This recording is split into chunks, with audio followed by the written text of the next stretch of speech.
Hello, happy birthday to you. I'm wishing my BFF Mayan a wonderful birthday today, November 30.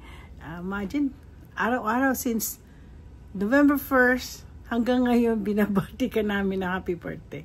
So it was a fun being with you guys. Kanina nag-live ako. Sila po, meron na po silang, ano yun? May games po sila. Kahit wala po ako. So anyway, nakahabol din po ako. Ako'y mag-short message sa inyo na maraming salamat sa friendship kahit hindi pa tayo nag-meet. Sabi nga na asawa ko, sila bang i-meet natin sa Japan? Sabi ko, oh yes, we are gonna meet them. So anyway, handa kayo. Meet daw kayo ng asawa ko sa Japan. So, no, the first time I saw you and met you over here sa group ni Ruel, I feel like, di ba, sabi ko kaagad-agad nung nag-ano tayo, nag-group chat tayo, sabi ko, wow, may bago akong best friend.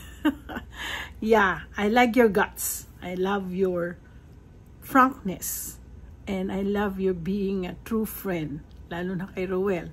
At saka, walang iwanan, di ba? Yan ang kinaiinisan mo, yung mga taong plastic.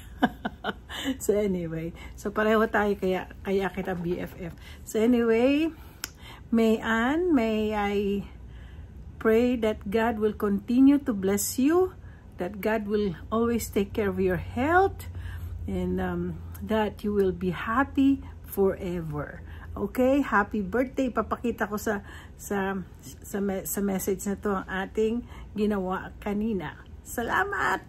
Happy birthday!